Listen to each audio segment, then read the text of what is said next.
Welcome to the newest Korra vlog. This is probably going to be a really short one because not a whole ton happened in this one. Not that it was bad. Stuff happened, it's just very quick to explain. Yeah, pretty much the Mako's prince, emperor, whatever, he got kidnapped. Korra can now see through vines. That's pretty cool. Just the ground. That's pretty neat. And they're pretty much going to chop down the... Learned it from Toph. When did you meet Toph? Oh yeah, I forgot to mention that. He's reunited with everybody, you know, the family and everybody. And yeah, it looks like they're going to chop down the... for lack of a better term, the Avatar Tree of Life from... it's gotten very literally Avatar. Yeah, now I'm just like, damn it, I don't want to reference that movie, but yeah, pretty much they're going to chop that down, and I just want to see a battle between Toph and, like, the soldier, her just be like, yeah, whatever, and just, like, puts up a big wall and, like, destroys him or something. It's my motherfucking spirit tree. So that's... kind of the gist of it. I mean, I'm trying to think if I left anything else out. No, I mean, it's a good episode. It's just... it's kind of the breather episode. The plot, when the plot is this densely packed, any episode that's not really just plot, is going to always seem lesser just by comparison. So it's not a bad episode. It's just, this is very much about getting characters from point A to point B, or just taking a breath. So there's just not a ton to talk about. It's just moving a couple of chess pieces into place. It's like, okay, well, you needed the prince to get abducted, so they'll go chase after him. And then Bolin and Varric meet up with some refugees and help them out. And yeah, that's pretty much it. Not a lot of complaints. There's a couple of small things. The fight between Asami and Korra. It seemed a touch out of... came out of nowhere. Like, yeah. I don't mind if they have a fight, and I don't mind if Asami seems upset about stuff. It just was... there was no segue into it that. sort of came out of nowhere and resolved itself really quickly, too. So yeah, I'm seeing my father. Okay. What, do you think that's a good idea? How dare you think it's not a good idea? And I'm like, well, where did this come from? Like, I get that, you know, they may want to address that. It's just... it's almost like the plot is so densely packed that they had to just... have no way to segue into this fight, so it just burst out of nowhere at the dinner table there, and I'm like, okay, I guess they're upset at each other, and then that seemed resolved quick. So, yeah, that came out of nowhere, and I think the only other thing is, I feel bad for Mako, because he got stuck with this guy, but at the same time... he didn't really do his job, did he? Yeah, the second he's like, I'm hitting the restroom, come follow me, he's like, no, and I was just like, well, I wonder what's going to happen. Yeah. I'm just like...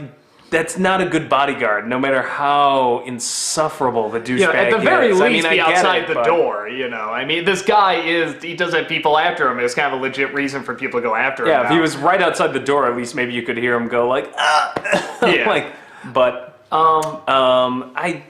the big thing for me, I really like, I thought it was just really cool, an avatar that can, like, just put her hand to the ground and can just sense everything and sense where everybody is. I was just like, that's really cool, like, and it makes sense, you know, being totally off and the tree and everything. I thought that was a really cool well, it gave Korra a chance to be useful after getting her ass handed to her. Yeah, that's why I like too. It's kind of like this is something not only can she do, but it's not something that she was just kind of born with, or you know, like.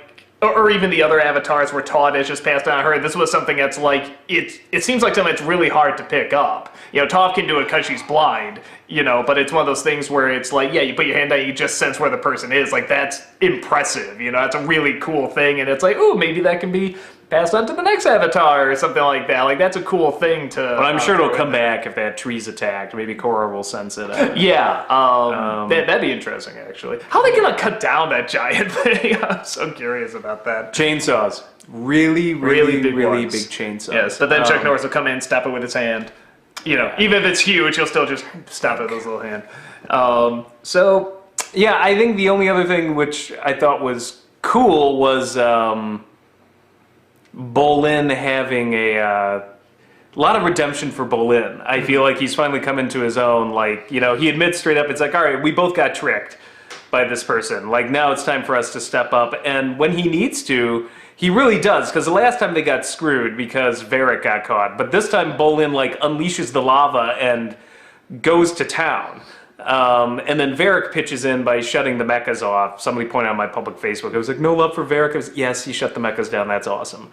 No love for Varric. I love Varric. I know. All we've done is praise the hell out of Varric. You don't mention him once. There's like, how dare you? But that's like one of my favorite characters. So yeah, that was really cool. And apart from that, not much else to talk about. It's just like, this is just sort of like a transition episode to get a couple of other plot points rolling. So, which is fine. I'm not complaining about that. It's just, as I said, when the plot's this densely packed, I don't know what else. When you get an episode like this, it's very little to talk about. So I'll say the only other thing I was thinking of actually coming over when I was trying to, because we both saw this I think a day or two ago, and I was driving over, I was thinking in my head like, wait, did that happen in this season or was that the last season? And I think it's been a really long time since I remember an Avatar show where I was saying, was that this season or last season? Because they actually did seem to flow together pretty well. And they seem very much in the same universe where, like I say, season 1 was sort of its own thing, season 2 was sort of its own thing. In some ways a repeat of season 1. And this one, it's like, even though they had different villains, they both kind of came to a close. There is the sense that they do connect much more. And it could be because they're playing them, like, right after each other. I mean, season 4, we just launched right into that after 3.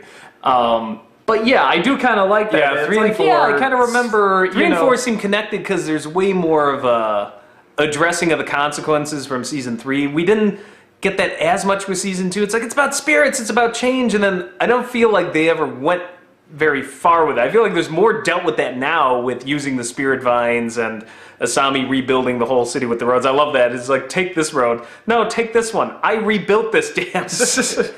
So, it was still good. I mean, there's nothing wrong with it. I think it, like you said, it's just the breather episode. Just one to catch your breath and go, okay, whew. Now back to the action. Back to the big stuff. That's about it. We'll see you at the next one. Take care.